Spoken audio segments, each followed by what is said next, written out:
Mabuhay at magandang araw mga bata! Ako nga pala si Teacher Ruth. I'm your teacher, Erica. Malugod tayong magbubukas ng isang bagong pahina para sa isang kahanga-hangang kwento na magdadala sa atin sa isang lugar ng katahimikan at kasiyahan. Sa kwentong ito, tutuklasin natin ang hiwaga, ang kagandahan at ang mga hamon na haharapin ng ating mga tauhan sa kanilang pang-araw-araw na buhay.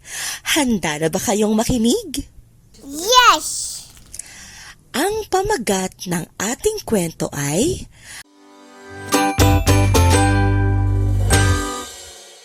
ang mapayapang komunidad.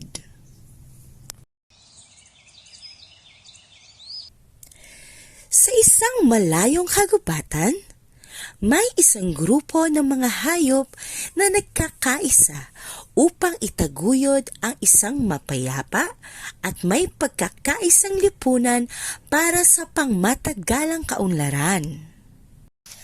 Ang kanilang leader ay si Leo, isang mabait at matapang na leon.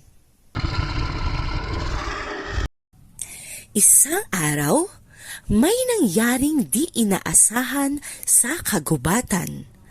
Ang pinakamahalagang imbakan ng pagkain ng mga hayop ay nawala. Sa gitna ng pangamba at gutom, nagpulong ang mga hayop upang hanapin ang solusyon sa kanilang problema. Sa pamamagitan ng pagtutulungan at pagkakaisa, nagawa ng mga hayop na muling buhayin ang kanilang imbakan ng pagkain. Sinikap nilang maibalik ang mapayapang pamumuhay sa kagubatan.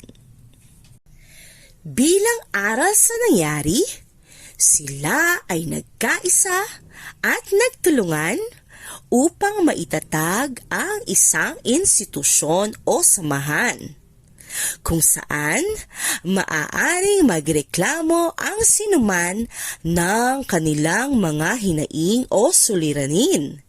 Gayon din, upang masiguro ang seguridad ng komunidad.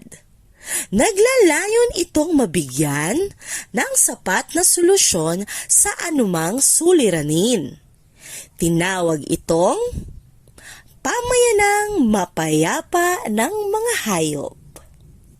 Sa pamamagitan ng institusyong ito, nakatitiyak ang mga hayop na mabibigyan ng tamang katarungan ang bawat isa.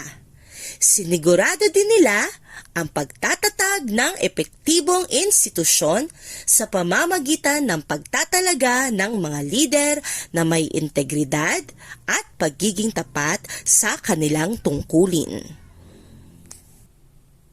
Sa huli, hindi lamang naibalik ng mga hayop ang mapayapang pamumuhay sa kagubatan, kundi nagawa rin nilang mabigyan ng kasiguraduhan ang kapayapaan para sa mga susunod na henerasyon. Natutunan ng lahat ng mga hayop na sa pamamagitan ng pagkakaisa, pagbibigay ng katarungan para sa lahat, at pagtatatag ng epektibong mga institusyon, maaabot nila ang tunay na kaunlaran at kapayapaan sa kanilang lipunan.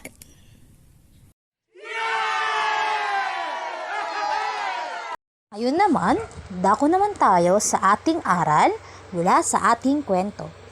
Sa pamamagitan ng pagkakaisa, syempre hindi naman naiiwasan yung pagkakaroon ng pagkakaisa pagdating sa henerasyon.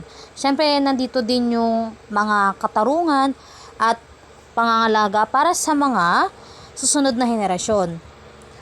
Maaabot din natin ang tunay na kaunlaran at kapayapaan sa ating lipunan.